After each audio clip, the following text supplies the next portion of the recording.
Okay, so first we're going to start off with these two functions given to us.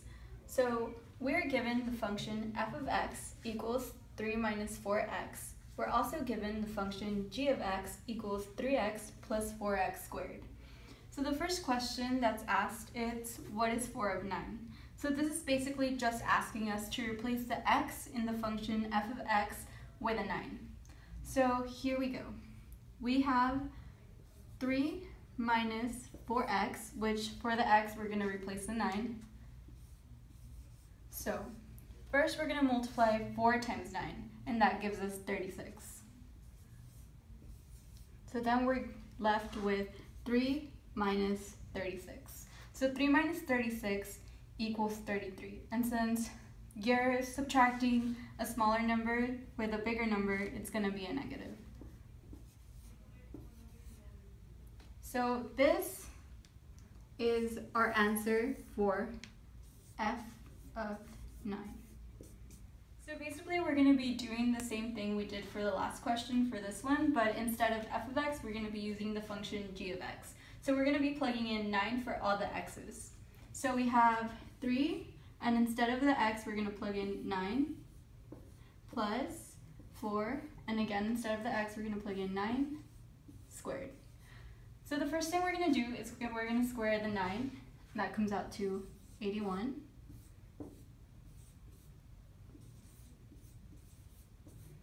And then we have 3 times 9 equals 27 plus 4 times 81 equals 324.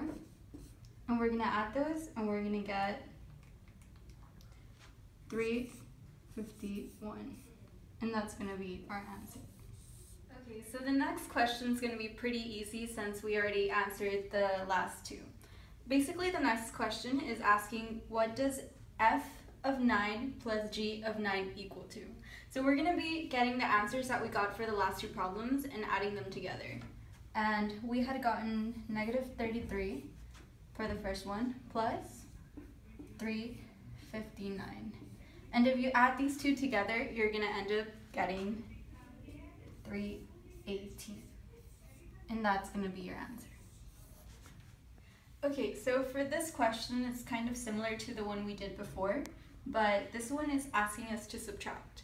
So for this one, it's g of 9 minus f of 9. So we're going to plug in what we had already gotten in the first two questions. And for g of 9, we got 351. And for f of 9, we got negative 33. And since it's asking us to subtract, we're going to put subtraction sign. Whenever there's two negatives, we make them positive. So now, instead of subtracting, you're going to be adding. And 351 plus 33, it's going to come out to 384. And that is going to be your answer. So for this question, it's asking us to multiply. So it's asking us to multiply f of 9 times g of negative 3. Since we already did f of 9 in the first question and we know what we got, we don't have to redo that again. But this one's new to us and we have to solve for g of negative 3. So we're going to be doing the same things that we did for the first two questions. So we're going to be plugging in negative 3 for all of our x's. So it's going to be 3, and instead of x we plug in negative 3 plus 4, negative 3 instead of x, squared. So negative 3 squared is going to come out to 9.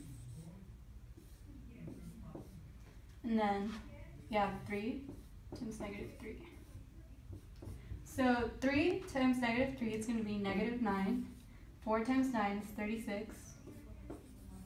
So now we have negative 9 plus 36, and that's going to come out to 27. So then we already have what g of negative 3 is, and it's going to be 27. So what we do is we're going to have to plug in. So f of 9 is negative 33, and we're going to have to multiply that by 27. And we're going to get negative 8 891, and that's our answer. So for this question, it's asking us to divide. It's asking us to divide f of 9 by g of -3. So since we already got these answers in the previous questions that we had done, we just need to plug it in. So for f of 9, which is the first question we did, we had gotten -33. And then we're going to have to divide that by g of -3, which is the one that we solved in the question before, and we had gotten 27. So if you divide these, your answer should come out to -1.22.